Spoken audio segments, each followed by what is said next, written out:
Hæ, ég heiti Vilhjálmur og er forstöðumaður FabLab Hornafjarðar.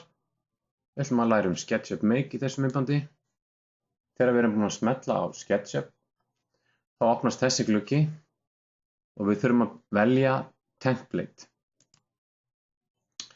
Hér eru mörg template sem hægt er að velja eftir því hvað við erum að fara að gera og eftir því í hvaða mælieiningum við ætlum að teikna. Til dæmis er hægt að teikna í millimetrum eða inches eða öðrum mælieiningum. Það skiptir ekki máli hvað við veljum, við þurfum bara að vera viss um það hvaða mælieiningu við ætlum að nota.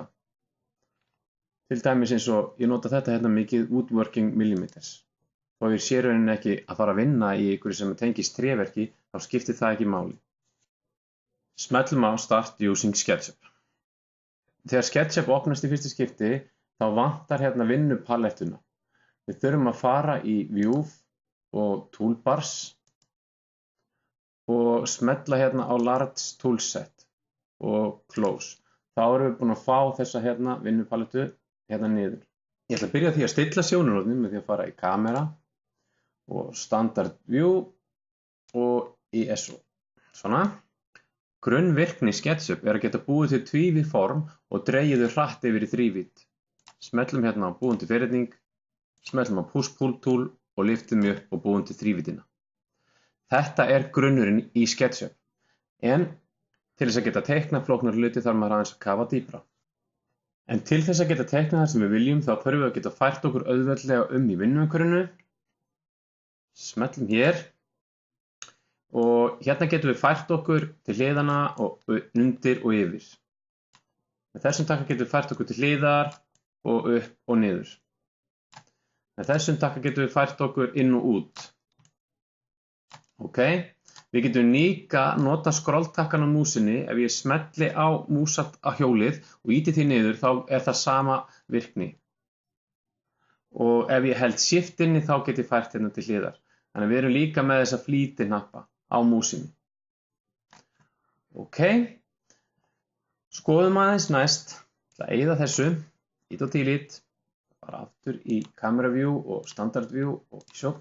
Þá skoðum aðeins hvernig formin virka. Ef ég smelli á ferhyrning hérna, til að teikna ferhyrning, eins og við gerum áðan, smelti og smelti aftur, takk eftir því þarf að smella, halda og smella aftur. Þegar ég fer á línu, þá sjáum við að hún virkjast verður blá.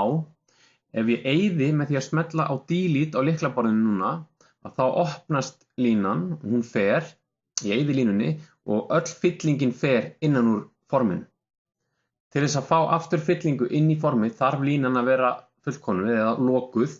Þannig ég smelli hérna á teiknipennann, smelli hérna í grænan punkt, endapunktinn og smelli aftur hérna. Svona. Og nú sjáum við að fyllingin kemur aftur. Ef ég set aðeins teiknipennan hérna yfir og ég sé hérna það kemur endapunktur og hann er grænn. Ef ég færi mig með frá línunni þá er ég með rauðan punkt. Og það þýðir það að ég er á línunni. Ef ég færi mig aðeins lengra hérna og kemur blár punktur og þá er það miðpunktur. Það eru fleiri punktar en þetta eru punktin sem við ætlum að skoða núna í bili. Ok, ef við viljum teikna línu sem er akkurat í miðjunni þá smellum við hérna á midpoint, smelli hérna aftur hérna yfir og loka. Þá veit ég það að þessi lína er í miðjunni. Ef ég tek aðeins teiknipennan og ég smelli hérna, ég ætla að smella hérna í hornið og sjáum að ef ég færi mig hérna meðfram og þá kemur rauð lína. Þetta þýðir það að ég er að fara í sömu átt og þessi rauða lína hérna. Ef ég færi mig hingað og kemur græn lína, þá er ég að færa mig í sömu átt og þessi græn lína. Þetta er gríðarlega mikilvægt til þess að vita hvar við erum að teikna hverju sinni. Það er eins með því að fara upp, þá er það bláa lína. Smetla hérna.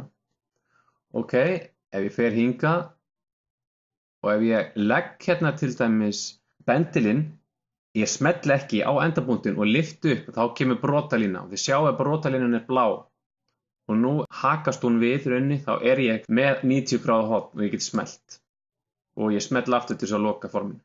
Leið og formin lokast, þá fyllist það. Ok, höldum áfram að skoða fleiri hluti. Það eru gluggi hérna niðri sem ég langar aðeins að tala um, en ef ég bý til form, ég ætla að byrja því að eyða þessu formi hérna, ég smelli hérna yfir með svarta bendlinum og ýti á delete takkan á lyklaborðinu. ætla að búa til nýtt form og þið sjáu hérna niðri að þessar tölur hérna eru stærðin á forminu. Og það sem við getum gert, að við getum slegið inn þessi tölugildi. Ég er búinn að smella einu sinni hérna og ég er ekki búinn að smella aftur og núna ætla ég að skrifa tölugildin. Ég segi bara hérna 4000 og síðan skrifa ég tvípunkt með semikomu og ég skrifa 8000 og enter. Og þá veit ég að stærðin á ferhyrningnum er 4 x 8 metrar af því við erum að vinna í millimetrum. Þetta á einnig við línur, en ef ég fer hérna í teiknipennann, smelli hérna og skrifa núna á lyklaborðið 3000 og enter, þá er þessi lína hérna 3 metrar. Og ég get farið hérna eins og áðan, haldið hérna yfir, farið hérna upp og smellt svo aftur. Sama gildir þrívíddina ef við viljum málsetja. Smelli hérna á push-pull-takkan. Ég dreg hérna út og síðan skrifa ég inn í distance-gluggann hérna 200 og enter. Og þá er þessi hérna orðinn 200 mm, þessi veggur. Tökum annað fljótdæmi, búum til hring hérna. Smelli hérna einhvers staðar á flötinn. Set radíusinn í 800, ítt og enter. Aftur hérna.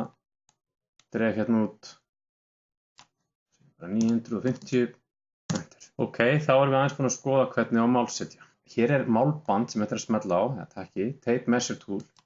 Ef ég smella á það, þá get ég farið hérna og smella á línu og búa mig til hjálpalínur. Og þegar ég er búinn að smella einu sinni og ég dreg aðeins niður og íti á, ég vil hafa þessa kannski 3000 fyrir neðan og enter, og þá fer svo lína þá eru 3 metrar hérna niður. Og eins hérna, búið til hjálpalínu og slegið inn töluna sem ég vil hafa. 8000, enter. Þetta er mjög gagnlegt þegar maður er að teikna. Síðan er þetta að fara eftir á og smella í þessar hjálpalínur og búa til línur. Sama gildir hér. Svona. Jæja, nú ætla ég aðeins að breyta. Ef ég hendi þessu formi, svona, velji hérna yfir og ít á delete-takkann. Ég get líka smellt á þessar hjálpalínur, þá verða þær bláar og ég get eytt þeim. Svona flott, við erum búin að eyða þessum línum. Við langar aðeins að tala hvernig við snúum hlutum í vinnuumhverfinu. Þá notum við þetta hérna tæki sem heitir rotate. Ég vel fyrst formið, vel það svona, smelli hérna rotate. Ég þarf að finna flöt þar sem ég ætla að snúa frá, annarkvort hérna í miðjunni. Smelli einu sinni. Það sem ég nota svolítið, ef maður ætlar að fara í ákveðið margar gráður, þá er ágætt að vita hvar maður er að byrja, eins og ég er að byrja hérna meðfram grænu línunni. Það er þá, hún verður græn hérna línan. Smell aftur og þá get ég snúið og ef hún er rauð þá er ég búinn að snúa 90 gráður og svo framvegis.